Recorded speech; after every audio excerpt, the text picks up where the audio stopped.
ଇଏଟା ହିଁ ଆସିଯାଉଥିଲା।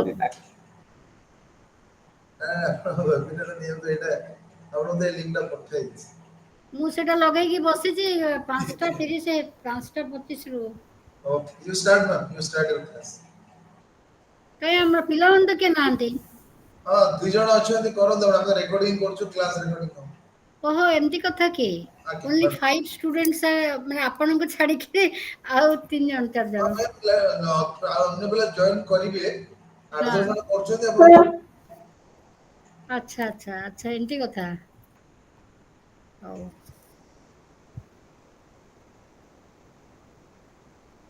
So good evening students. In this session we are going to discuss MPA 011 State, Society and Public Administration. Now we are acquainted with the state. We are a part of the society. We are also a member of a state. We are interacting with administration for every little activity of ours. But still, we are not well aware of the fact that what is the relationship between these three concepts. That is actually a challenge for us because we do not know. For so many years, for centuries and centuries, philosophers have dealt with these three concepts, and we are still in darkness that there is any relationship.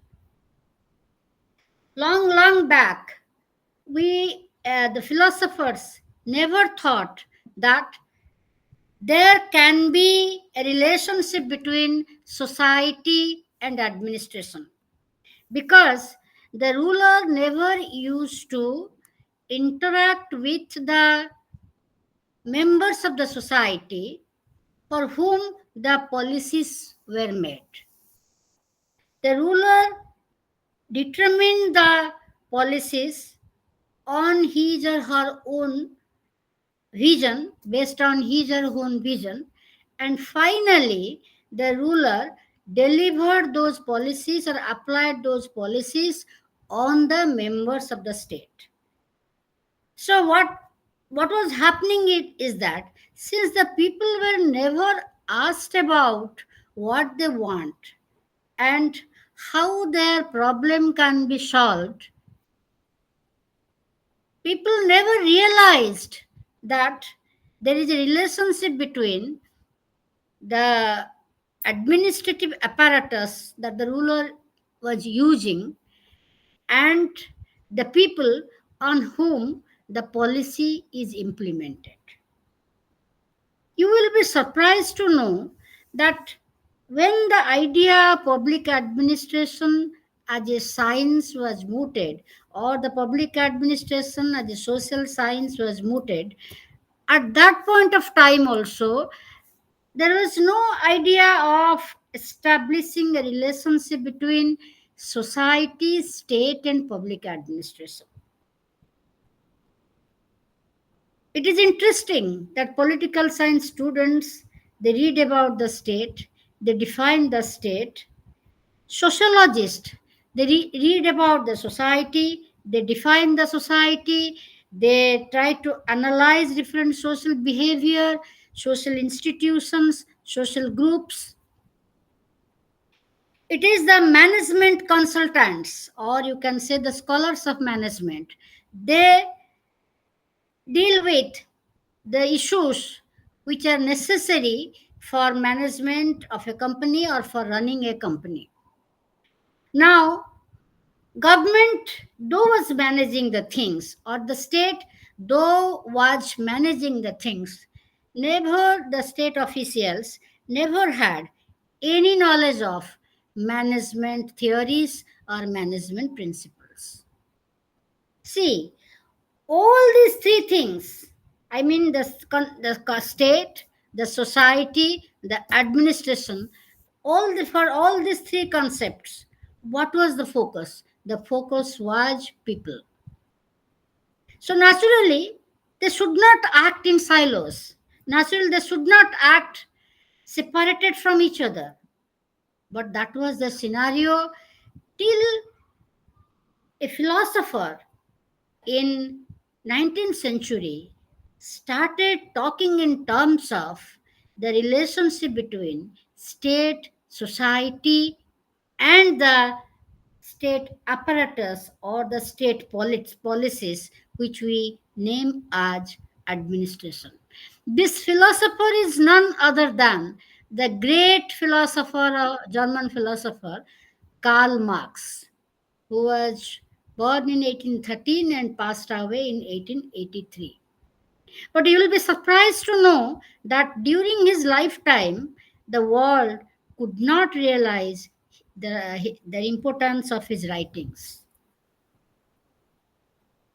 Marx was only considered as an enemy of the industrialized world, which was focusing more on multiplying capital and producing profit. I hope you understand the story. Multiplying capital and producing the story. Now, their major concern, these industrialists, was that, even now also it is so, that how money can be invested in such a way that if you invest 1000, it should multiply in geometric progression so that there is profit. So, just see the things that we read state, we read the society, we read administration, or you can say management, but we never established any relationship between these three phenomenon, you can say, or the three concepts in our life. Today, when we are reading public administration, the course curriculum, who framed the course curriculum, they realized that unless they teach this paper to the students, the exact meaning, implications, and the flaws in administration cannot be understood. Here I will, since it is given in your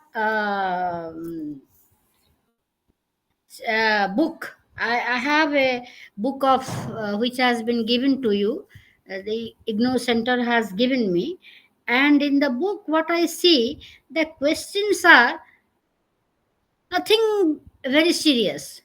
They have written, go to a marketplace, try observe the behavior of the people, and try to uh, pen down your observations. Similar question is there in unit 2 also. Similar question is there in unit 3 also. No textual question. Why it has happened so? Because what I found, you must be getting very panicked because you have unit 21 units, and I am supposed to teach you these 21 units in 8 classes. Means in every class, I have to teach you 3 units. I was really panicked. But what I found is that if you just see the content of your book, you will see that what is there in unit 1 is given in a very elaborative form in unit 4 and unit 5. So then, get relaxed. The syllabus is not that vast, but if you have understanding of the subject, then it will be easier for you. Now, the first unit is nature of state. Please note down what I am saying, because the unit gives a very holistic picture of nature of state. It appears to be very complicated, very complex. I don't know whether you are able to understand it or not, but what I am saying out of my knowledge of political science, please note down those points and you will be able to understand Unit 1 in a better form when you read the reading material. Now, state is a political, you can say, social institution. State is having four elements: population, territory, government, and sovereignty. I'm just going to the very elementary things because that is how you will be able to understand the interrelationship between state and society. Later on, we will go to public administration. So, just see what is the state. State has four elements: population, territory, government, and sovereignty. Now, how to interrelate these four elements? State is an association of human beings. That means this definition excludes all those living beings that are staying in our forests. So, state is an association of human beings, more or less numerous. That means state cannot be formed with one or two or 10 people. It is a it is a huge group of people, maybe 5,000, maybe 10,000. When previously state population of the state, some states were having a population of 5,000 only or 10,000 only. So that is why I am saying today our state is having a population of 141 crores. So it is more or less numerous. People are permanently residing in a territory. Unless and until they permanently reside in a territory, they cannot form an association. See, the state is an association of human beings. It is just not a group of human beings. Then, what is the meaning of this term association? Association means where people come together, humans come together for fulfilling a purpose, for they organize themselves for a particular aim. That is, and association means they express their willingness to contribute to the cause. That is why they interact with each other, and that is how an association is formed. So let us just take note of this observation. State is an association of human beings, means some people have come together. They have the willingness to cooperate for a cause and they organize themselves. And unitedly or collectively, they work for the purpose. So this is what is association. So state is also such an association, but its membership is not 10 or 20 or 50 or 100. Its membership is numerous. In thousands, in lakhs, in crores, the membership is. These people, since they stay in a particular territory, they develop a feeling of togetherness. That is how it is an association. Why these people came together to form an association? I'm talking about those days when there was no understanding of the concept of nationalism. There was no understanding of the concept of sacrificing one's life for the cause of motherland. Only it was a workable hypothesis in the sense that staying together makes the life comfortable because man was roaming here and there like a nomad. Humans were roaming here and there, for gathering food. So therefore, these association or these understanding or gaining of consciousness of staying together in a particular territory is a type of social consciousness, you can say. You may not understand it as a political consciousness, but it is a social consciousness or a working hypothesis where people think that if we stay together, you know, we will be strong enough against the wild animals. We will be strong enough against other groups who have also come together. Why do they feel like staying in a particular territory? They feel like staying in a particular territory because they think if they are a compact group, you know, it will be easier for them to come together and organize themselves. So, see the understanding of the element territory, permanently residing in a particular territory. Then third thing is forming a government for themselves, means a law and order machinery. You may call it informal, you may call it formal. But when people started staying together in a particular territory, they felt like having some rules and regulation and a ruler. Now the ruler is having selfless feelings. Ruler is not having any patriotism, any partisan feeling that the ruler will support somebody and will not support a group and will not support another group. So naturally, the history visualizes the ruler as a man.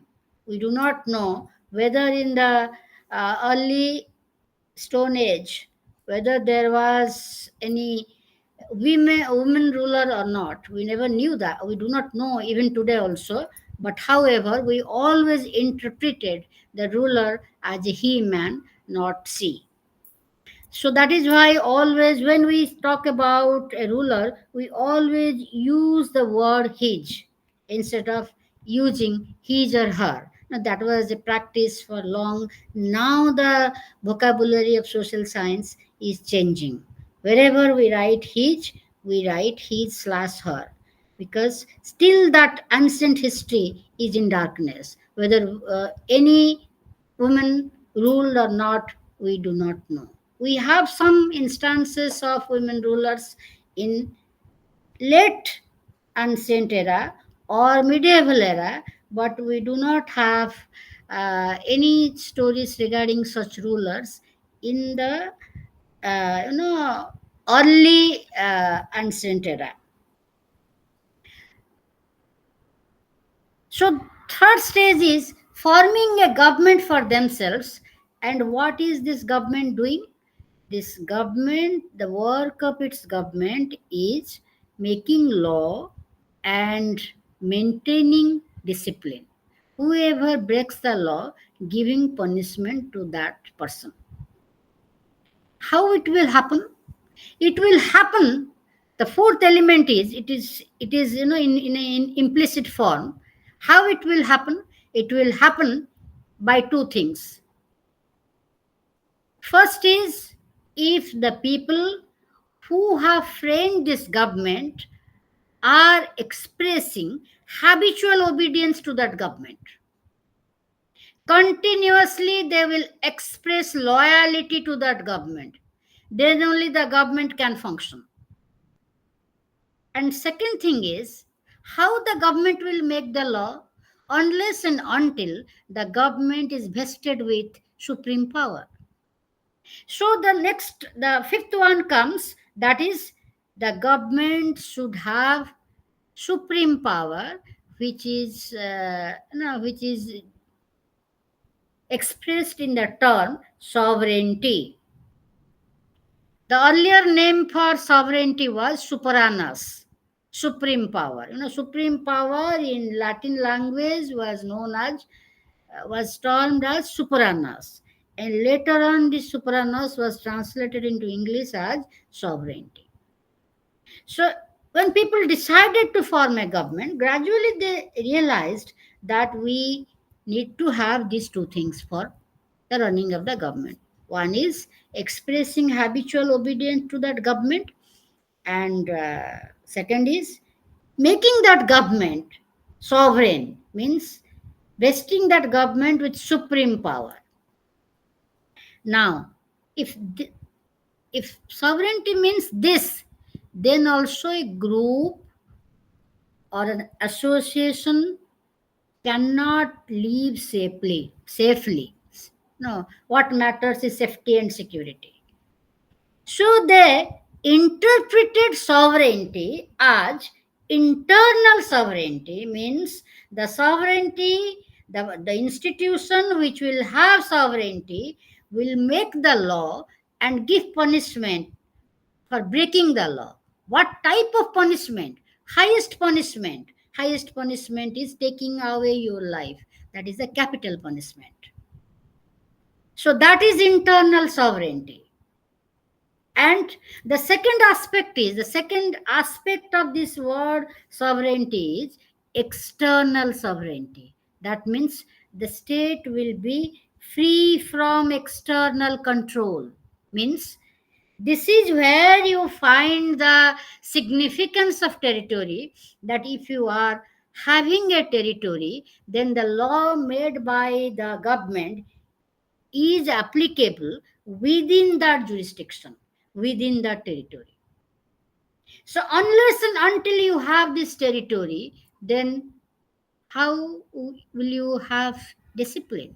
Because the other association, which is equally having such a state, and that may control your territory. So, therefore, the significance of the territory is this twofold significance. One is, if you are permanently residing in a territory, the bond among ourselves, becomes stronger. So, you become a member of an association. Second is that unless and until you have a territory, how can you prevent the other group from making laws for you? These two things. Territory importance hoche eivhaliya je if you are staying together, that means the way we are developing a close bond among the members of a particular housing colony. And also, even if we are staying in an apartment, there 5,000 persons must be living, but still we have a feeling of togetherness. If something happens to that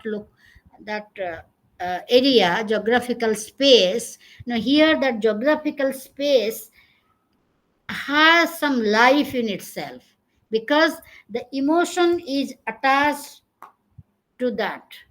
Just a minute.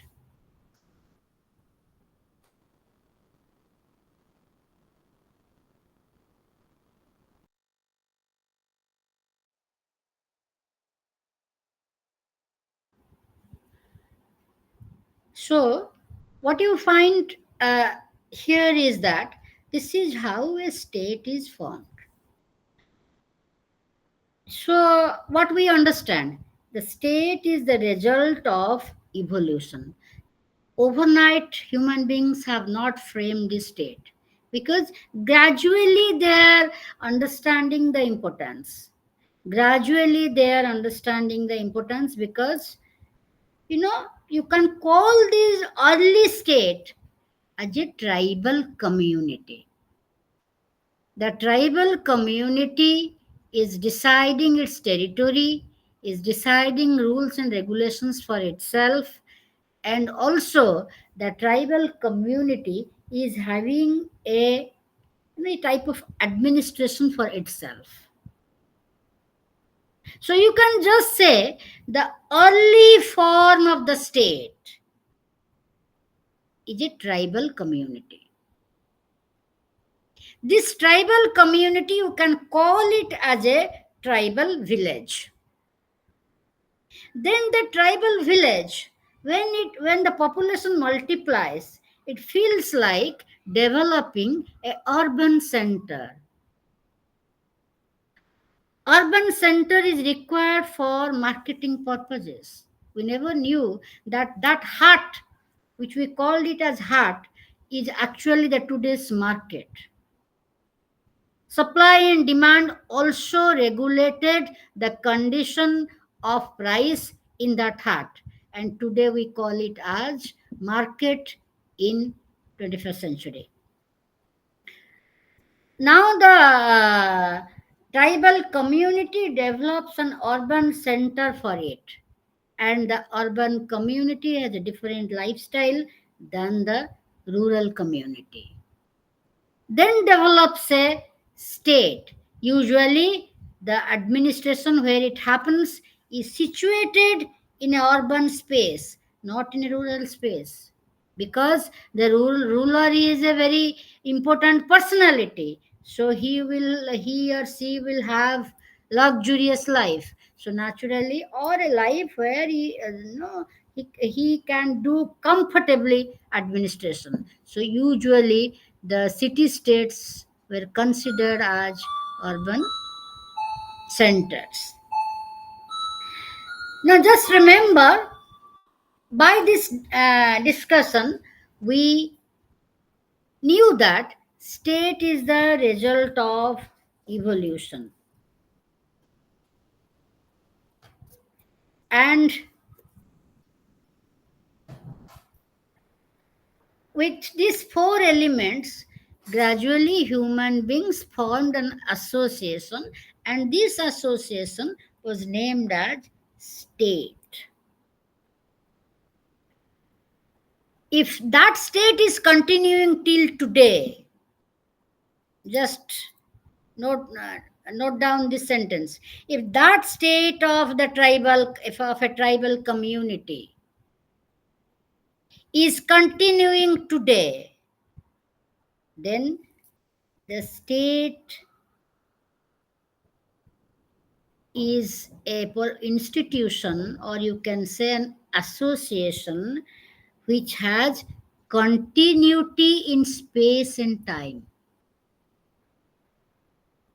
Then what is this government? The government is not the state. Sometimes people say, I am the state. Wrong. The government is not the state. We all belong to the government. We do not belong to the, we all belong to the, sorry, we all belong to the state. We all do not belong to the government. So a member of a state is also a member of a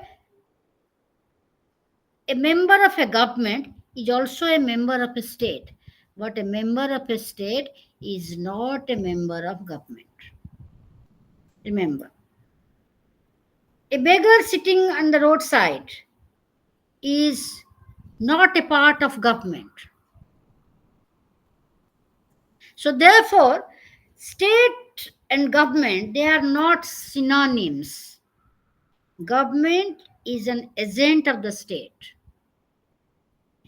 It was at that point of time when it was conceptualized, it was an agent of the state. Today also, it remains so as an agent of the state.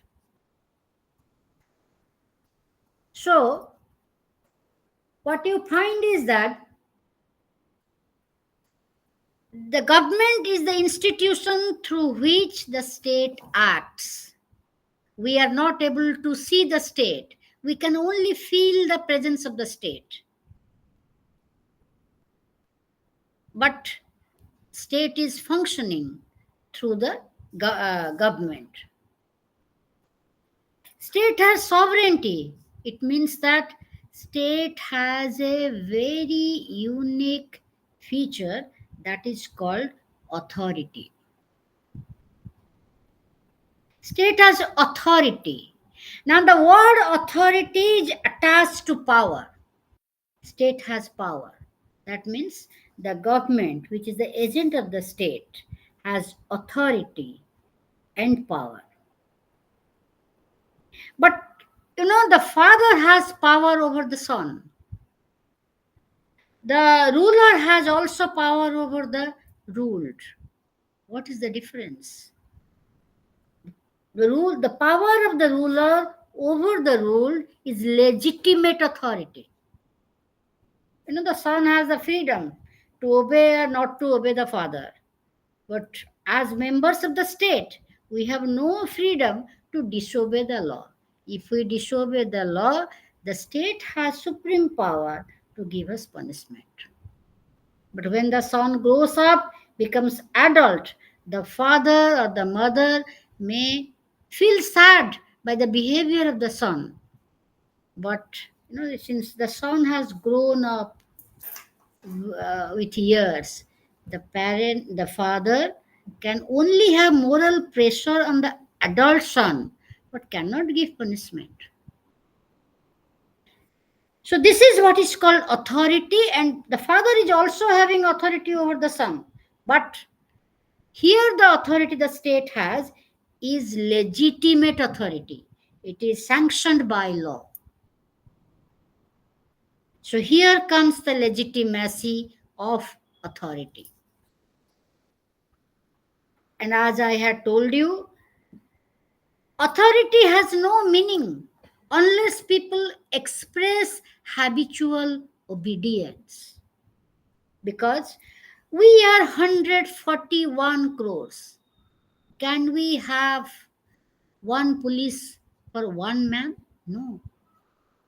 We have to teach the members of the society to obey law. And this is called socialization. Here comes society. It is called socialization, samajikikarana. With the help of different institutions in the state, the members are socialized. It is family, it is peer groups, it is academic institutions, religious institutions. All these together work upon the member or the individual. They are engaged in the socialization process. Then the individual, when becomes adult, develops allegiance to the state. And this is habitual allegiance. Unconsciously, we are expressing loyalty to the state. Nobody is compelling us, but we are expressing loyalty. So if 1% is becoming deviants, showing antisocial behavior, then the law and order machinery of the state can control them. Law and order machinery cannot control 100% of the state. It can only control maybe 1%, but in a huge state like China and India, even one machinery is not sufficient to control 1% if the people decide to disobey law. That is what happened during emergency in 1975. That is what happened during the Nirbhaya case. People did not. That is what happened during Anna Hazare anti-corruption movement, by which the Lokpal Act was enacted. So when people decide to protest, raise their voice against the state, and they come together, nothing can be done. Many instances are there, many examples are there. I'm talking about a movement in 1974 in Uttarakhand, Chipko movement. Mrs. Indira Gandhi decided to give the forest on contract to the sports industry. Trees will be cut and sports goods will be produced.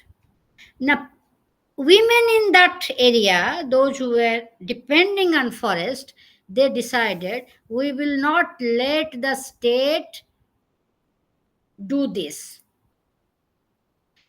So when the contractors came to cut down trees, they just gave a slogan, Chipko Chipko. That is why it is called Chipko movement. And all these ladies, one for one tree, they embraced the tree and stood there without any fear. They were in huge numbers. So the contractors had to leave the place, and the state, represented by the Prime Minister, had to go back on her words and had to withdraw the law. And the forest was kept intact. This is the first environmental movement of India where women took leadership.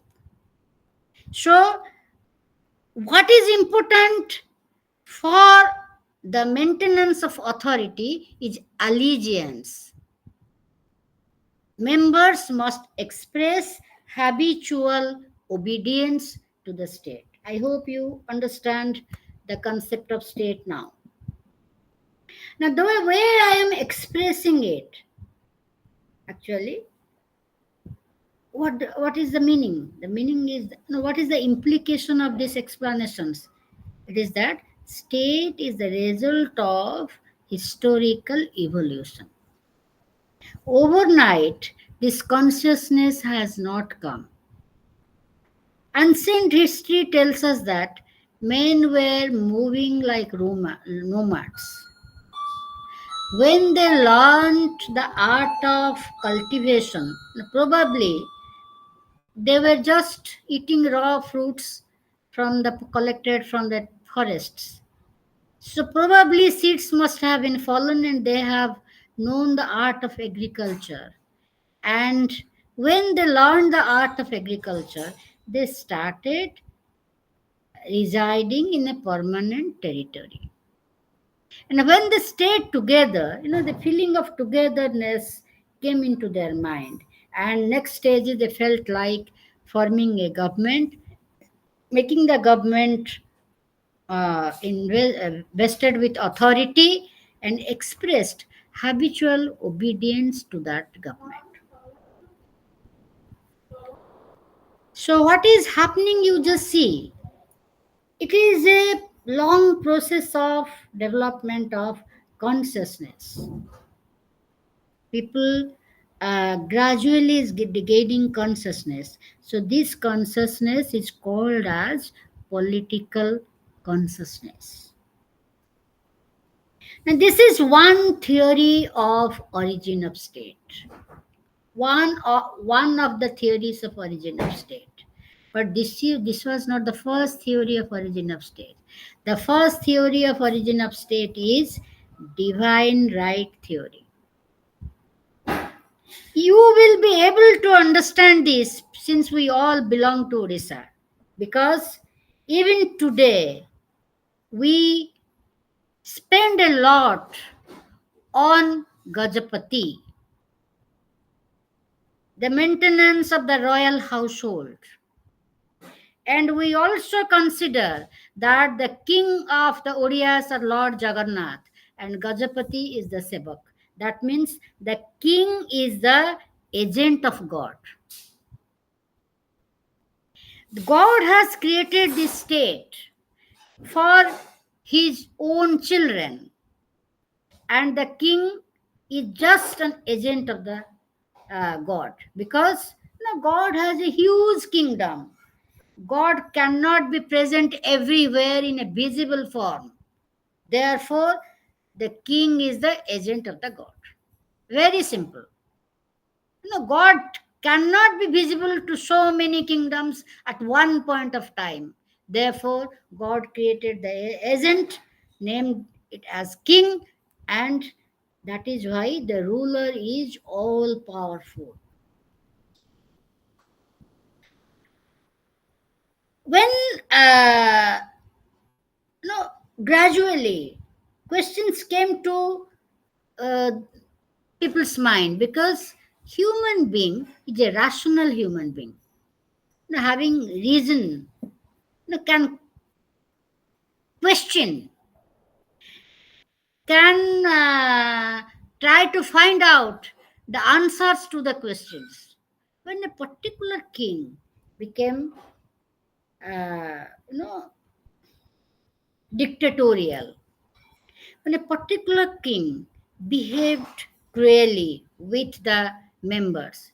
Then questions came to their mind, people's mind, that no, such king cannot be the agent of the god. So they wanted to change the king. They wanted to give thought to this theory, divine right theory. They wanted to give thought to this theory. Now you can get all these things and can have a better understanding of the concept of state if you just read a political theory book. Then people thought, no, divine right theory is not the exact and proper explanation of the concept of state. So they thought that it may be something like, the family state is family writ large. That means a family whose head is the father gradually multiplies, becomes an extended family, then converts into a state. This can be a theory which was called as patriarchal theory. Somebody questioned, why do you say that father is the head of the family? There are communities where mother is the head of the family. In Nilgiri, we have matriarchal society. In Meghalaya, we have matriarchal culture. So it is existing even in India today. So therefore, in some among some tribal communities. So through research, they could find out that no, mother can. There are families where mother is the head, and naturally, such type of families later on were converted into a state. Total process where you can understand that it is state is the result of evolution. There is nothing complicated about this. Some said no, it is not at all correct. State is the result of force. State is the result of force. That means uh, might is right. The strong is actually uh, the strong is controlling, dominating the weak, and finally is able to rule. So the ruler is strong enough to rule the ruled. Then philosophers questioned, is it possible to dominate a rational human being? Always. The answer was no. It is not easy to dominate a rational human being. Anytime the rational human being can uh, disobey the ruler. So therefore, gradually, this theory came into being that the state is a result of evolution. If you are saying that the state is a result of evolution, then is it a divine creation? No. Then what it is? It is a creation of man. So gradually the situation changed. Before Christ, we consider the king as the agent of God. After Christ, we also consider similarly. In a feudal society also we consider similarly. But however, in 16th century, in 17th century, a new theory came into being. This theory is called as the theory of social contractualists. Social contractualists. And they are the philosophers, two of them were from Great Britain and one from France. Thomas Hobbes, John Locke, and Jean-Jacques Rousseau. 1 minute, I'm coming.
Again, an interesting story, the story of social contract theory. And the social contractualists, they said that state was not with human beings since the beginning of their life. Or you can say state was not with human beings since the society was created. So society is a combination of human beings. They're staying together, they have a bondage, and they have certain rules and regulations, social norms by which the society is framed. And these social contractualists, they said that prior to state, there was a condition, a pre-political condition, which is called as pre-political uncivilized condition. That is called as state of nature. Take note of it. You just take these cues so that if you read the political theory book, you can understand it. So this is a pre-political uh, period, and it is they have named it as state of nature. Now, what is the state of nature? What do they have this in state of nature? What type of state of nature is it? This state of nature is different for Thomas Hobbes, different for John Locke, and different for Jean-Jacques Rousseau. They said that Hobbes said, you know, state of nature was very chaotic. Might was right. The stronger ruled over the weaker, and it was nasty, brutish, and short. Life was very short because one person was killing the other person. It was a dark era. So naturally, people wanted to, people were having rights, right to life, right to liberty, and right to property. These three rights are born with human beings. This is what the contractualists say. Take note of this point. The contractualists said that human beings are born with three natural rights, which are not separable from their living. And this is the understanding which was there in American Declaration of Independence. American Declaration of Independence in 1776 wrote, all men are equal and all have three inalienable rights: right to life, right to liberty, and right to property. Three inalienable rights means, as you know, the circulatory system or the heart cannot be made separated from our body, we will die. Similarly, if these rights are taken away from the individual's life has no meaning. So for Hobbes, this was the state of nature. What was for Locke? For Locke, the state of nature is all that not bad. What was the problem in the state of nature? The problem in the state of nature was, there was no law. There is natural law because no authority was there. So each one of the members of that state of nature were interpreting law. So there was chaos, there was disputes, there was conflicts because there was no common interpreter of law. This is told by John Locke. Rousseau said that man is a noble savage, is a rational human being, rational animal, has reason, has innocence. But gradually, when man started production arambha hala, when man started producing this feeling of mine and thine developed. If you are putting your hard labor into a product, you consider, you felt that you possess that product. So, feeling of mine and thine entered into individual's mind. Initially, it was not there. Then the state of nature became very, very indisciplined and chaotic. I hope you understand the state of nature. Pre-political stage when there was no state. Now, individuals decided to free themselves from such a indisciplined state of affairs. They decided to enter into a contract among themselves, the chukti. They entered into a contract among themselves. And what was that contract? I surrender my rights, my right to life, right to liberty, and right to property to a common thing, thinking that you will also surrender. So all of them are surrendering that right to the state, and the state will protect those rights. And particularly for Hobbes, it is right to life. For Locke, it is right to life and liberty and property. For Rousseau also, it is the similar thing. But for Hobbes, what is pivotal is right to life. Now, what this theory of state of nature tells us? That state is man-made, not a divine creation, not a creation of history, but state is man-made. Many became critical of this theory, but however, this theory questioned the previously existing concepts and introduced a very, very typical concept, or you can say significant concept, about which today we are talking: participatory governance. From there itself, this idea has come. If the people were the creators of the state, and the state is a result of collective decision, then in that case, we must have a different form of government, that is democracy.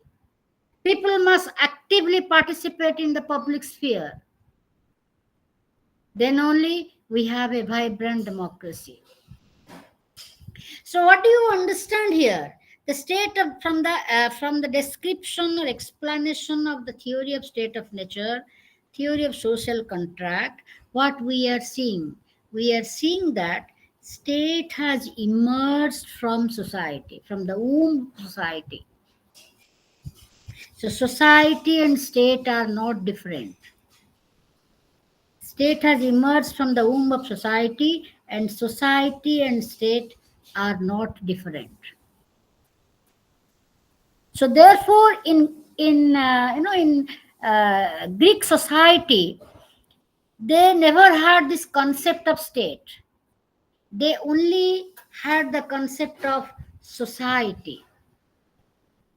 Therefore, Aristotle said, a man without a society is either a beast or a god. Aristotle did not use the word state. He used the word government, but he did not use the word state, because in Greek literature, these two words were, society was used for state. But today, society has an autonomous existence. Remember, society has an autonomous existence. We do not say that state is society or society is state. Rather, state, we many times use the word state and government interchangeably as synonyms. This has actually led to authoritarianism. It is okay with the growth of our knowledge. We dissociated the concept of state from the concept of society. But again, we committed a great Himalayan blunder that we considered state as, state and government as interchangeable. But that is not so. State belongs to all of us. We have created the government. We have not created the state. If the state is man-made, it was created by our forefathers, and we consider it as useful, so we are continuing with the state. So that is why the state has continued in space and time. Each member of the state is a citizen of that state. But the government is temporary. We are formulating the government again and again. And this idea was there in Locke's philosophy, but not in Hobbes' philosophy or in Rousseau's philosophy. This idea was clearly there clearly present in John Locke's philosophy. Okay. So Locke was giving us a two-stage contract. The first contract is irrevocable.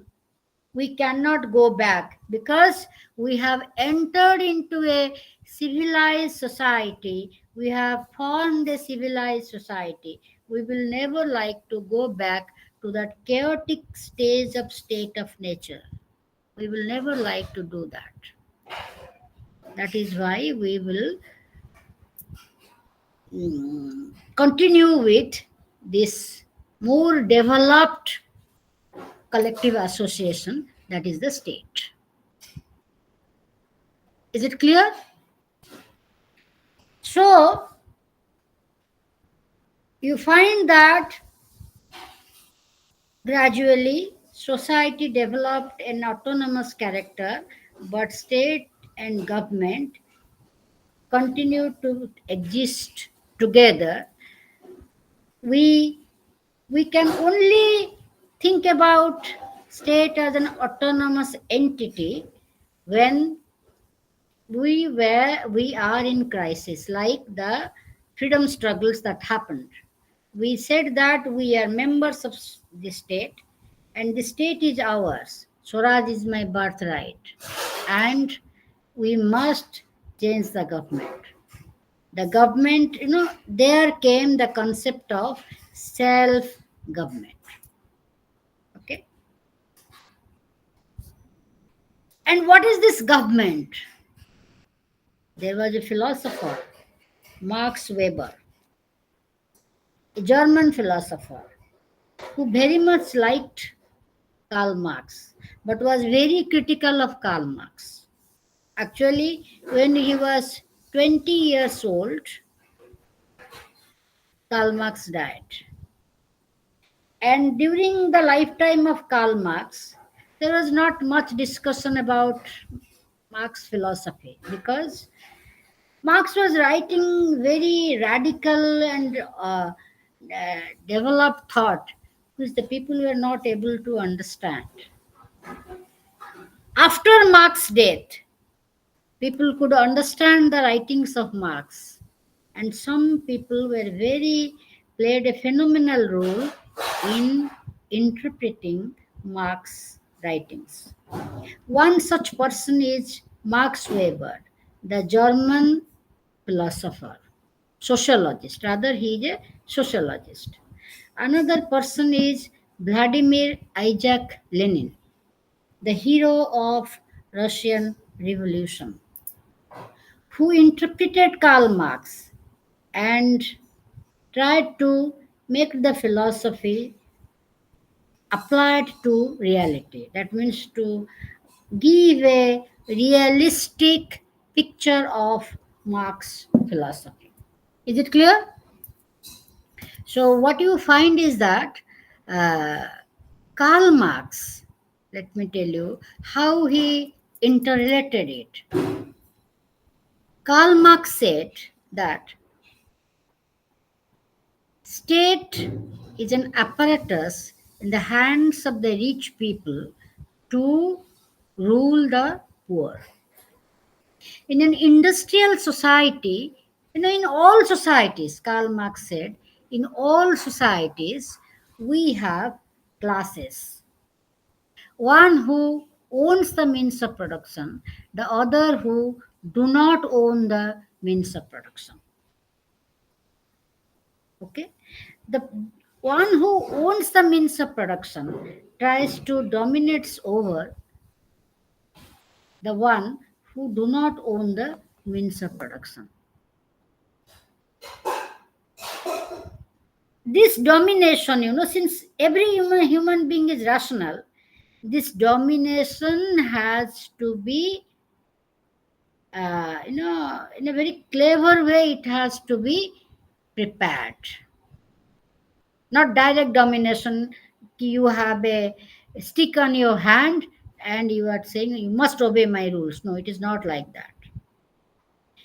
Domination through persuasion partly and through punishment partly. See the point. These are the key points that I want, which I think important for understanding. I am telling you to take note of it. Domination is persuasion partly and punishment partly. But in both cases, it is domination. You are exercising power.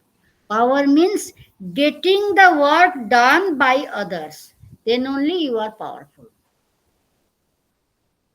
If you can convince the other person to get the work done, that means to do your work, what you want, then you are powerful. So the dominant, that means the ruler, does the exercise authority through persuasion and through punishment. That means in a persuasion, one type of authority, and punishment is a coercive authority where you put the person, you arrest the person, put the person behind the bars, or impose penalty or fines and all those things, or you just remove the person from the job. You can make him jobless, the person can starve for food. All these things happen. Marx said, those who have money, they frame the law, they frame the religion, they develop some type of religious premises, they develop social interactions as valuable just to perpetuate domination. And in the process, what happens is that the dominated thinks that this is my destiny. By I have committed some wrong in my past life.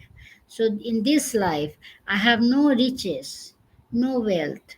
So I am being dominated. I am poor. And this was the understanding in ancient and medieval era. But in modern era, this idea was questioned. And Karl Marx belongs to the modern era. Marx made an interpretation of all theories. He said, how is it that I am born as a human being, but I will suffer for years and years under the domination of the industrialist? He developed a theory. He said that the worker is powerful because the money, the profit of the industrialist is created by the worker. That means the surplus value is appropriated by the ruler. The surplus value must go to the producer. If you are spending 500 on producing tomatoes and if you are getting 50,000, then 49,000 500 belongs to not the uh, ruler but to the laborer, not to the industrialist but to the worker. So, why the industrialist is appropriating this profit? So, Marx said, how the industrialist appropriate this profit? They frame an institution called state. They develop laws which will develop a legal regime which will suit their need. They develop a type of philosophy which is called as religion. So they will consider domination as their right, and the dominated will consider their suffering as their fate. How the ruler dominate? The ruler dominates through different arms. Culture is one, religion is one, and the other important thing is administration or bureaucracy. So, see how Karl Marx established the relationship between state, society, and administration. Now, there was a society from which a society gradually became divided into a hierarchy, rich and the poor. Rich dominated the poor because the poor are working under the rich, and the rich and poor together, the rich formed an institution called state, and the state developed certain weapons to dominate the poor. Religion is one such weapon, culture is another weapon, administration is another weapon. So, Max Weber, when he read Karl Marx, he agreed with all these things and said bureaucracy is an essential feature of all industrial societies. And also said that, see, we have the society, state, and administration relationship at every point of time. That is what Karl Marx told us.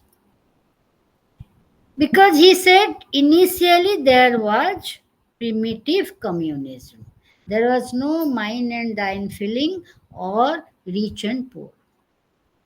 Rich and poor class started with the slave society. It continued in the feudal society, zamindars and landlords. It also continued in the capitalistic society, industrialist, bourgeois, and proletariats, workers.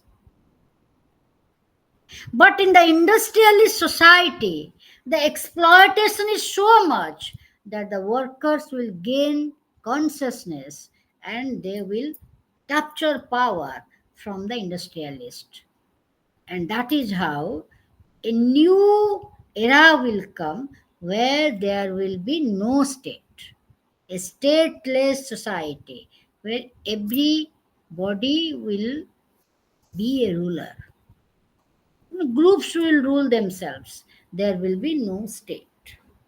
But however, later Marxists did not understand. They reformulated Marxist theory. It is there. This Marxist perspective is there in your unit. Marxist and liberal perspective is there in your unit 4. I hope you can understand this. Now, Max Weber, who read Karl Marx but was critical of Marxist theory, said that there is no question of destroying the state. State will continue. There is no one can destroy the state. State will continue as it is. There is nothing called rich and poor.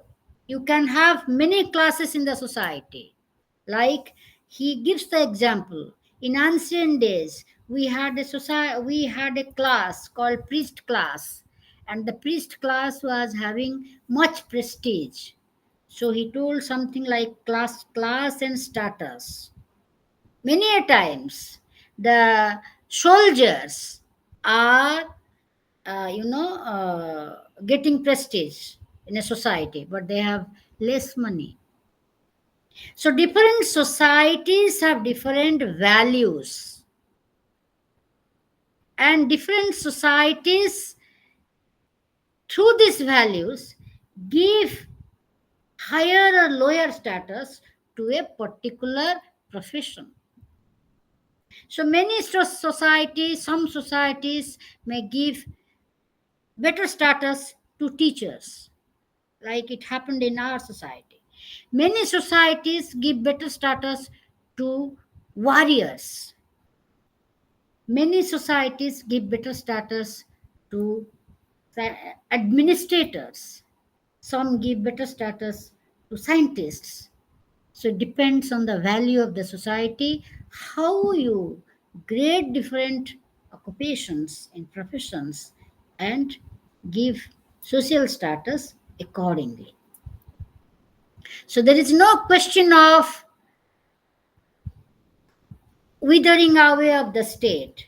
There is no question of which Marx considered bureaucracy as the arm of the state through which state exploits the people. Karl Marx said that religion is the opium of the people. You give dharma pravachans, people listen to that, then they think what is happening is okay. We are just, you know, under the control of bhagya or fate. So for this birth, we have to obey this. We cannot, in the next, we will do some good deeds in this birth so that in the next birth, we can have a better life. So here you just see the relationship between state, society, and public administration. Doju said that people created the state because they wanted a better life. They wanted a civilized environment. They wanted an organized society. They formed a contract and they formed a state. So naturally, when people have created the state, it is undoubtedly the form of government cannot be monarchy. The form of government will be democracy. So this is the liberal theory of state. This is the liberal theory of state, which gives a different picture of state, society, and public administration. And Marx's theory of state gives a different picture of state, society, and public administration. The state in which we are living is neither a Marxist state nor a liberal state. It is a different type of state which is named as neoliberal state. Neo means half, half liberal. That means it is a liberal state, but state is, thinking about the poor. It is not in a liberal state. Initially, did not think about the poor. You will be surprised to know that in 1920 we thought of having some principles for workers. Prior to that, there was no labor laws, there were no human rights, only fire and hire. Even workers were given in the beginning of 20th century workers were given piece rate wage system. Now, piece rate wage system sometimes is very exploitative in nature. That is what is happening in Bricklin industries today, where the families with children go to Bricklin, work there. If you go to a Bricklin, you will find small children are also constructing bricks, and they are paid uh, money for a piece of brick, and which is quite less. They get something around 50 pies or 1 rupee or like that, but the brick, a piece of brick is sold at a very very higher rate. So Marx actually talked about this type of exploitation. But today, if the state is having empathy and sympathy for such workers, is talking about their social security, then how can you say it is just a liberal state? It is a neoliberal state which is also thinking about the well being of the poor. Okay? So we have to think about these, nature of state. We have to think about how was the state in the ancient days, how was the state in the medieval era, that is a feudal state, and how was the state in the uh, modern era. In page 14, where there is defining the state is there it is written clearly in the second line itself. The trajectory of the state involves a long and checkered journey. Now, why I am reading this? Because just to tell you that I am not saying anything uh, Greek and Latin. It is there in your study material. The trajectory of the state involves a long and checkered journey from tribal communities to city communities to city states, just like small kingdoms of Greece and Rome, then feudal societies where all land belonged to the ruler and others were tenants. Now, since the ruler cannot manage all land, so the ruler created a class called jamindars who can collect the land revenue and give it to the ruler. Now, this was the scenario in British India, Permanent Settlement Act. The law was passed towards the end of 18th century, 1793 or something of that sort. And all land in a village was given to the jamindar. And all people worked under the jamindar as tenants. Britishers told the jamindars to collect revenue from the people.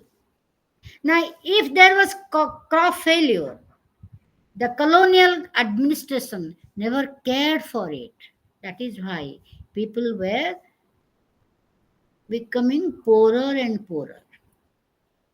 To pay the revenue, land revenue, they took loan from the money lender, and the money lender uh, exploited the people to the highest extent. This scenario was explained, shown in a very famous movie, Mother India. And you know what happens? Karl Marx says that this money lender, which gives loans to the people to pay land revenue, and uh, exploits the poor, because the poor are ignorant. They do not know uh, how much interest it multiplies. So these money lenders exploit the poor, and ultimately these money lenders became capitalists. So actually the jamindars were undone. Some jamindars were good, but some jamindars were just leading their life luxuriously, showing loyalty to the British administration. In their village, people were having a very miserable life in the hands of these gumastas or moneylenders. So Marx said, in the next era, which is called as the capitalistic era or the industrializing era, so there these money lenders were capitalists. Jamindars were not capitalists. So this is the story that we here feudal society means this. Then after the feudal society, there is a absolutist sovereign state. Then the state comes, and the state is having absolute power because the state is in alliance with the jamindars. State is having absolute power. The British state was having absolute power by which it was able to exploit the natives. This absolutist state turned into a communist state. What happened in China? People were forced to work on the field. That is called Great Cultural Revolution. People were forced to work on the field. Engineers, doctors, they were forced to be engaged in agriculture because China wanted to be food surplus country, not to import food grains. And the leader was the great Chinese revolutionary Mao Zedong. This happened in Hitler's Germany. This happened in Mussolini's Italy. And the absolutist state created such an environment that the Jews were put in a gas chamber and killed. And from that, see the problem continues even today, Israel and Palestine. This is the scenario. And from uh, at one point of time, you have a communist state. But when the new states came, they were neither liberalists nor communists. They became welfare states like India.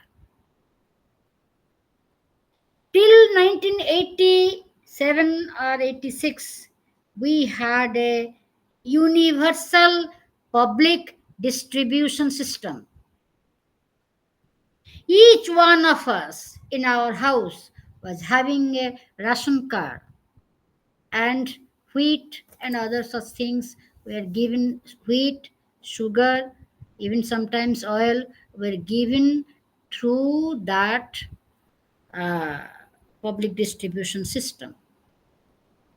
So this is how you see, uh, the welfare state looked after the well-being of the people, and this welfare state today has turned into a neoliberal state. So this is the trajectory uh, of the state, the journey of the state, the concept of the state. So when you are writing about the nature of the state, so do not get panicked. All these, the first chapter, what you are, the unit, the questions from the unit 1 also covers unit 2, unit 3, and unit 4, and unit 5 also. So these 5 units are to be read together. Then only you can have a better understanding of, this thing, better understanding of the subject matter. I hope it is you understand this. So if you if I hope you understand what is the nature of the state. So in detail, today we will discuss about the liberal perspective of the state. Because there is no point in doing repetition, because we have to complete the 21 units in 8 days. So what is this liberal perspective of state? The liberal perspective of state gives more importance to human beings. I will try to understand it. Gives more importance to human beings. It says that man is the maker of his own destiny. Man is a rational animal. Man, uh, since man has reason, man knows man is the better judge of his own self. No one need to give him or her guidance. He has reason. He can understand what is good for him. So if you have a state, the state is there only to maintain law and order, nothing else. Because the human beings might enter into conflict at some point of time. So state is there to maintain law and order. What was told by John Locke. State will interpret the law and maintain law and order. Such type of state was called as, take note of it, such type of state was named as police state. POLICE, police state. Because the state is just working as a watchdog, maintaining law and order. Why the state is not to be given more power? Because the state authority will take away the liberty of the people. So therefore, state is an evil institution. ଭଲ ଅନୁଷ୍ଠାନ ନୁହେଁ. State is a evil institution. Okay? But it is necessary.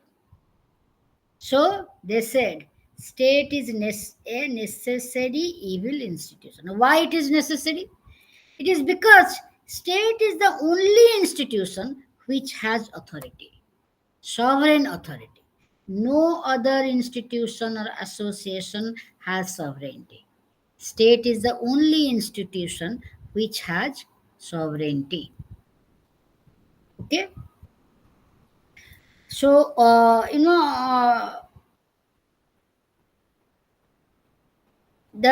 the people are having 3 natural rights: right to life, right to liberty, and right to property. The state must work for the safety and security of their life. The state must give them freedom. The state must give them, allow them to have property. State is there only to resolve disputes. Now, what was the consequence of such a state?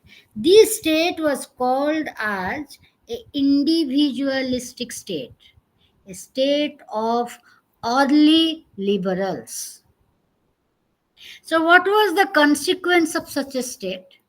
The consequence of such a state is that if you took away the rights of many, a few who were rich took away the rights of those who had less property. Because here the state will not limit the accumulation of property. State will not limit, will the state will not have any law which will intervene in their business. See the thing, what the liberal theory says. State will not intervene in the business of the people. State will not limit the accumulation of property. So what happened? State was not allowed to intervene in business or to limit the business. State was not allowed to intervene in the uh, accumulation of property. These people, those who had more property, they developed greed, and they uh, exploited those who had less property more and more. This was the scenario. See, in 18th century also there was slavery. In 19th century also there was slavery. United States of America was a country which stood for democracy, continued with slavery for many years, maybe 100 years after independence.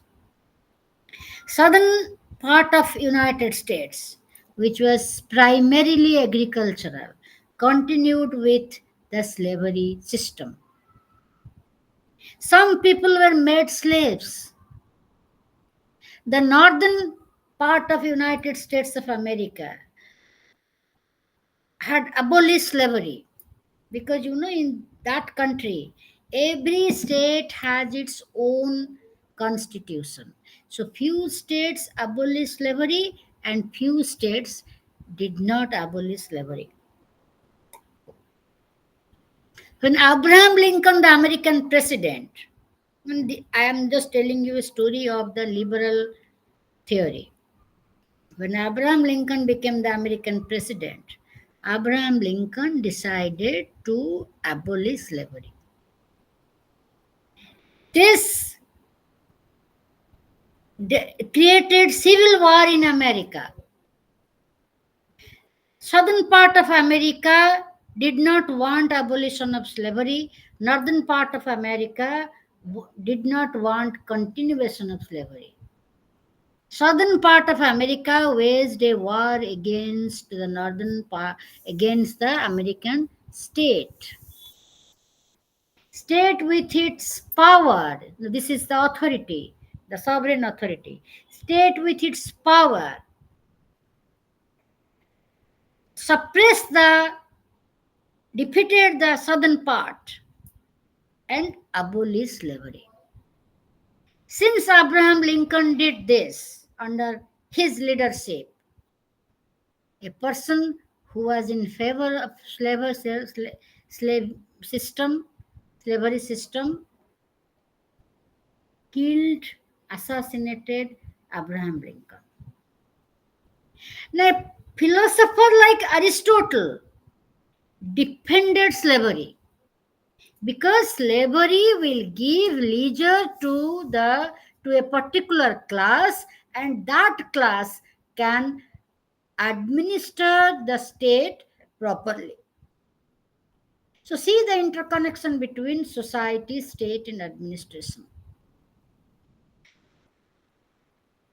So what you find is that the initial days of liberalism or liberal perspective of state was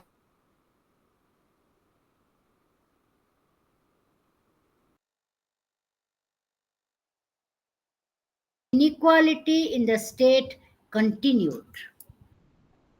Inequality could not be wiped out. Human rights were violated. Democracy was just in pen and paper, because only the propertied class had voting right. I told you United States of America, such a democracy, did not give voting rights to women till 1920. English people did not give voting right to women till 1928. Swiss people did not give voting right to women till 1971. This is regarding the sex, no, the gender discrimination. For a long time, voting right was given only to the propertied persons, not to the property-less persons. So democracy was just in pen and paper. This was the first, early format of liberal perspective of state. It was criticized by Karl Marx, but during his era, it, it did not actually, it did not have the power to impact the spread of liberalism. With the with after Karl Marx's death, when Marx philosophy was applied to the then Russia, which later named as Soviet Union till 1989, Marx theory was applied by Vladimir Isaac Lenin, and a different type of state was created. That is, we could understand Marxist perspective of state only after Karl Marx died. That was the scenario.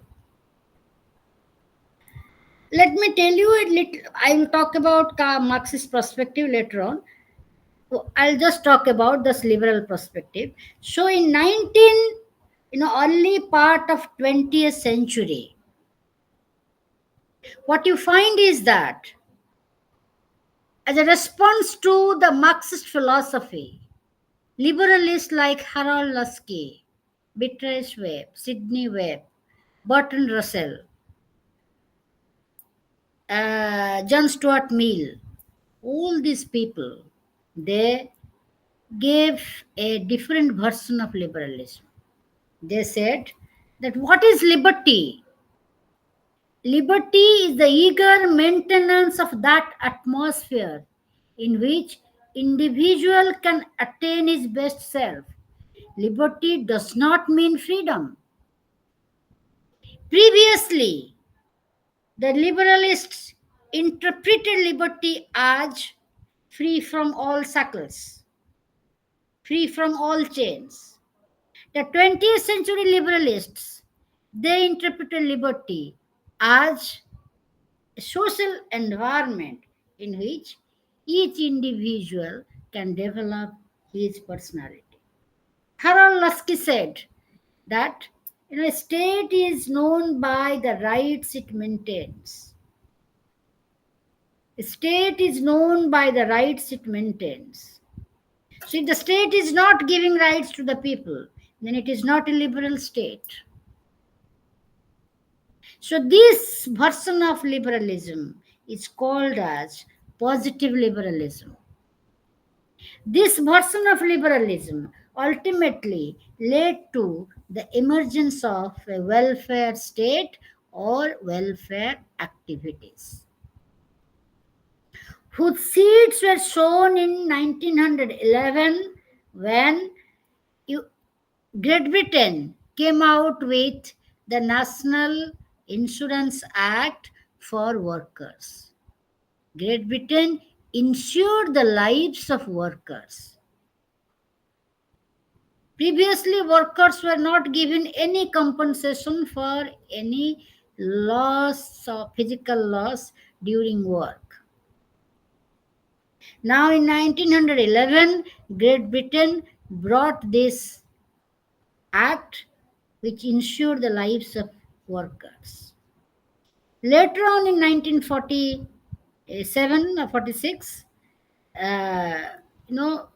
policy was invoked in Great Britain, which said that the state must support the individual from womb to tomb.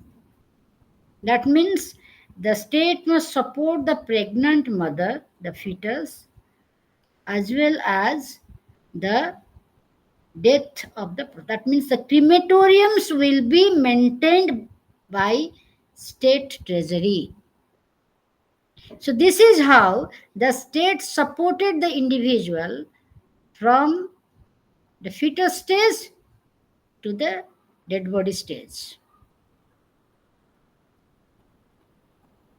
So this is the concept of welfare state, where you find this liberal perspective, because you are saying that state is the human beings have created the state, and state has the responsibility to provide basic needs, to fulfill the basic needs of the people.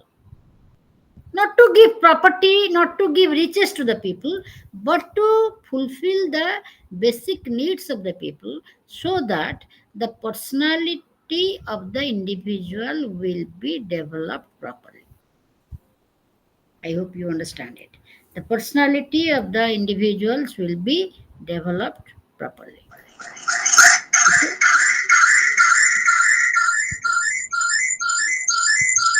So, in this welfare state, we find that state undertook many responsibilities, and the state could get all facilities for the people, to care of the education, to care of uh, the well-being of the people, the healthcare. It provided healthcare, it provided education, it provided housing, it provided, it ensured, no, it ensured the uh, basic needs of the people. This state, this liberal state, has developed into a different type of state today in 21st century. This state is called as the neoliberal state. Now, this neoliberal state will actually be dealt with in detail, because without that, you will not be able to understand what is the relationship between society, state, and public administration. So, aji ପାଇଁ ଏତିକି ରଖିବା, because if whatever I have told you, if you have any doubt, you can ask me. Then in the next class we can have any other.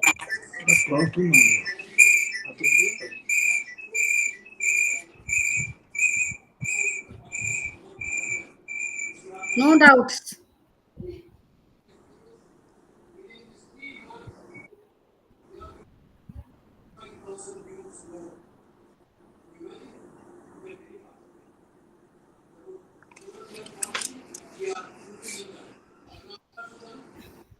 Madam, is there any doubt? No. Oh, ma'am. Thank you. Okay.